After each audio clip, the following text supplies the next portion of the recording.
Salut à tous, alors bienvenue dans cette nouvelle vidéo après quand même pas mal de temps d'absence, je m'en excuse, qui portera sur la tendance pour cet automne météorologique, c'est-à-dire pour les mois de septembre, octobre et novembre. Bon voilà, maintenant vous connaissez bien le principe d'échange avec les abonnés. Nous allons tout d'abord vérifier si mes tendances lors de mon dernier épisode se sont avérées plus ou moins justes et ensuite nous analyserons justement les tendances pour cet automne météorologique jusqu'au mois de novembre. Alors, nous allons tout d'abord vérifier si le mois de juillet s'est avéré conforme à mon ressenti lors de mon dernier épisode. Alors, le mois de juillet 2022 s'est tout d'abord avéré vraiment remarquablement chaud, avec une anomalie de plus 2,3 degrés par rapport à la moyenne 1991-2020, et même une moyenne de plus 2,8 degrés par rapport à la moyenne 1981-2010. Cela correspond d'ailleurs au troisième mois de juillet le plus chaud jamais enregistré depuis le début des relevés météo à l'échelle nationale, ce qui prouve véritablement que ce mois de juillet aura vraiment été un véritable événement climatique à part entière pour notre pays. Mais ce qui fait que juillet 2022 restera vraiment dans les annales climatiques, c'est le déficit pluviométrique qui atteint 84% sur l'ensemble du mois et l'ensemble du territoire en moyenne, ce qui correspond d'ailleurs tout simplement au premier mois de juillet, le plus sec jamais enregistré depuis le début des relevés météo, et même comme le deuxième mois, le plus sec jamais enregistré, quel que soit le mois, tout mois confondu. Donc cela illustre vraiment que ce mois de juillet est un véritable ovni climatique, non seulement pour la chaleur, mais surtout pour la sécheresse, pour le déficit pluviométrique, qui aura d'ailleurs engendré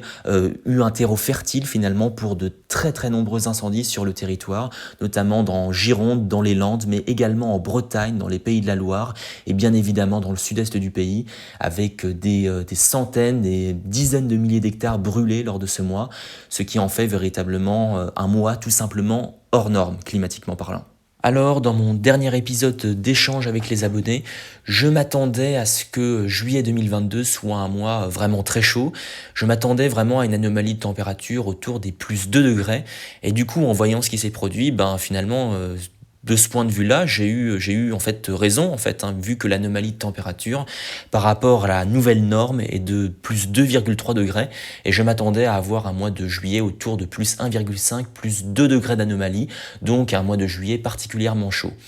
Et lorsqu'on regarde la chronologie des événements, lors de mon dernier épisode, je m'attendais qu'après le 15 juillet, il y ait vraiment un risque très élevé de forte canicule, et c'est exactement ce qui s'est produit finalement, puisque entre justement à peu près le 14 juillet jusqu'au 20-21 juillet, la France a vraiment vécu une canicule absolument historique avec de très nombreux records absolus de chaleur battus sur la moitié ouest du pays. Mais également pas que en France, la canicule se sera même remontée jusqu'en Scandinavie et sera passée par la Grande-Bretagne où là, les premiers 40 degrés de l'histoire climatique du pays ont été dépassés, ce qui fait tout simplement de cette canicule européenne finalement un événement totalement hors norme, mais qui risque bien de se répéter à l'avenir, voire même de s'intensifier. Cette canicule a non seulement touché la France, l'Espagne, la Grande-Bretagne, mais aura également touché d'une manière historique également les régions scandinaves, ce qui illustre véritablement la puissance, l'étendue et l'intensité exceptionnelle de cette vague de chaleur. Et ensuite, au niveau des précipitations, lors de mon dernier épisode, je m'attendais à ce que juillet 2022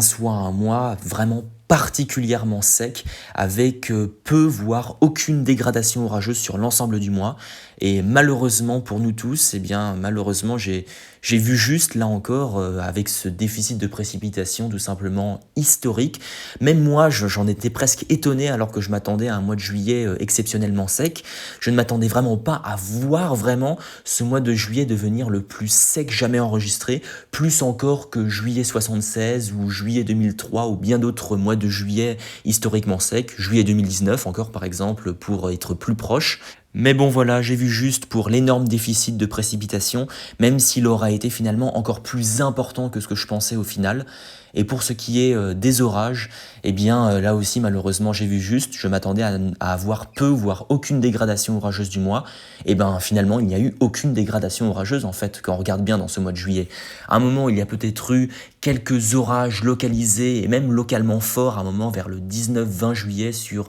certaines régions centrales et certains reliefs, mais c'est finalement le seul petit épiphénomène orageux qu'il y aura eu sur l'ensemble du mois de juillet, puisque en général, eh bien, il n'y aura eu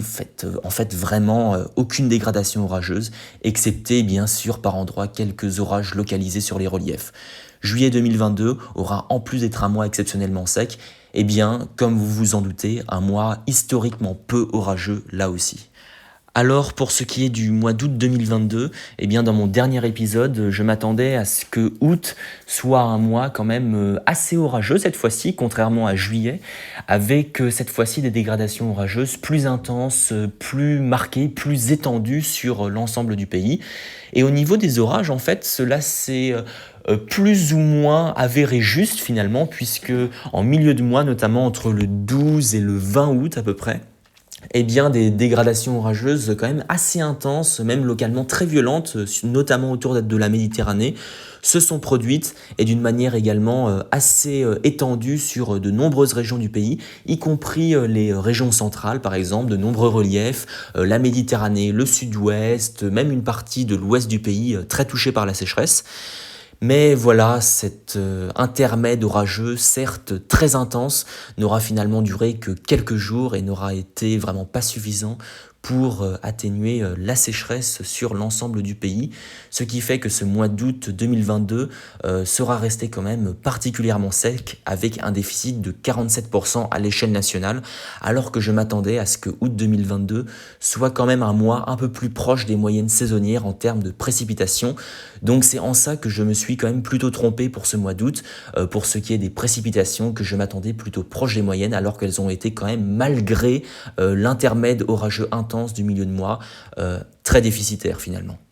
En revanche, pour ce qui est des températures en ce mois d'août, eh bien cette fois-ci j'ai vu quand même assez juste, vu que dans mon dernier épisode d'échange avec les abonnés, je m'attendais à ce que août 2022 soit quand même un mois, encore une fois, très chaud comme le mois de juillet, avec une anomalie autour de plus 1,5 à plus 2 degrés. Et même ce mois d'août 2022 aura même été presque encore plus chaud que ce que je pensais finalement,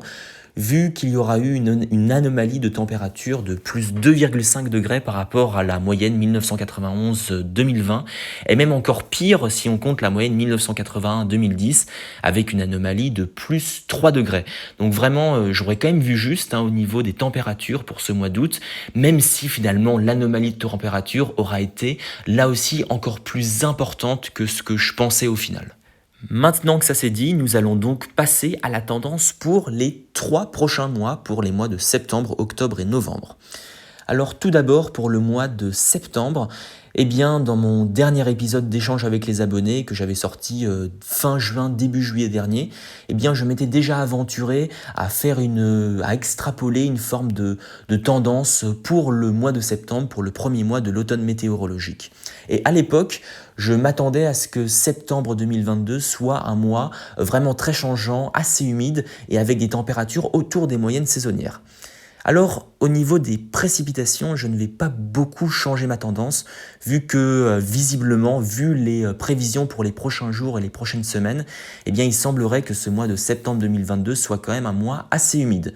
Personnellement, je ne verrai pas non plus un excédent vraiment très important pour ce mois de septembre, mais au moins, je pense à un faible excédent, un excédent modéré. Peut-être que même l'excédent sera vraiment très faible, mais au moins, la sécheresse de surface, je pense qu'elle va s'atténuer en ce mois de septembre avec des pluies et des orages, je pense, qui seront assez nombreux, avec également un risque vraiment important, même très important, de gros épisodes méditerranéens autour de la Méditerranée du coup. En revanche, pour ce qui est des températures, eh bien, contrairement à ma dernière prévision il y a 2 mois, eh bien, je pense que ce mois de septembre restera quand même excédentaire en température, même s'il le sera moins que les mois de cet été, que les mois de juin, juillet et août. Je pense quand même que ce mois de septembre restera au-dessus des moyennes saisonnières en termes de température, avec une anomalie autour, je pense, de plus 0,5 à plus 1 degré. Ce qui serait finalement une situation à cette saison quand même assez propice aux orages quand on regarde les prévisions. Donc je pense bien que ce mois de septembre, avec cette anomalie de température modérée et également la synoptique de gouttes froides, je pense bien que ce mois de septembre 2022 pourrait être un mois vraiment à risque en termes d'épisodes méditerranéens et également un mois peut-être assez orageux ailleurs en France, pas que autour de la Méditerranée. Ensuite, pour le mois d'octobre, alors cette fois-ci, je suis quand même beaucoup plus pessimiste. Après un mois de septembre qui, je pense, marquera comme une forme d'intermède plus humide et plus orageux, eh bien, je pense malheureusement que le déficit pluviométrique reviendra ensuite en force pour le deuxième mois de l'automne météorologique, avec du coup là aussi le retour d'un déficit, je pense, qui sera assez important pour le mois d'octobre malheureusement. Donc à ce compte-là, ça voudrait dire que la sécheresse ne sera pas totalement résolue et cela sera donc probablement très inquiétant pour la recharge des nappes phréatiques qui commence justement à cette saison-là. Du coup, je crains que le fameux gros anticyclone Patator revienne vraiment en ce mois d'octobre et refasse une nouvelle fois des siennes sur l'Europe de l'Ouest avec ce blocage anticyclonique qui pourrait donc bien faire en sorte que ce mois d'octobre soit une nouvelle fois très sec. Et pour ce qui est des épisodes méditerranéens, je pense qu'il pourrait peut-être marquer une forme d'accalmie en ce mois d'octobre, même si le risque me paraît quand même toujours très important tout au long de cet automne. Et ensuite, pour ce qui est des températures, je pense que ce mois d'octobre sera assez excédentaire en température, avec je pense une anomalie de température autour des plus 1 degré, voire peut-être plus 1,5 degré.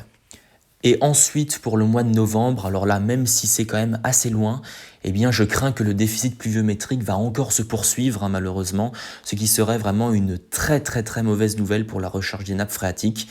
Donc voilà, je pense qu'un gros déficit pluviométrique sera encore de mise pour novembre 2022, sauf autour de la Méditerranée, où là je pense que les épisodes méditerranéens pourront vraiment être très nombreux et potentiellement catastrophiques en raison de la température excessivement chaude de la Méditerranée qui alimente véritablement les pluies et les orages dans cette région d'Europe.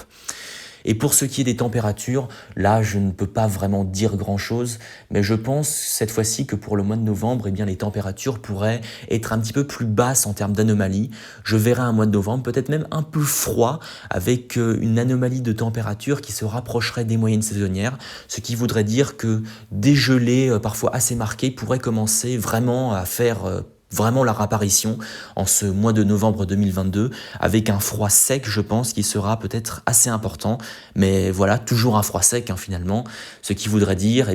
donc pas de pluie, toujours cette poursuite de cette sécheresse qui je pense sera vraiment interminable en cette fin d'année. Et voilà, malheureusement je suis encore donc très pessimiste pour ce mois de novembre qui je pense sera un mois certes beaucoup moins chaud et doux avec une anomalie proche de la moyenne saisonnière en température, mais avec des précipitations qui resteront, je pense, toujours assez déficitaires, malgré de gros épisodes méditerranéens sur les régions du sud.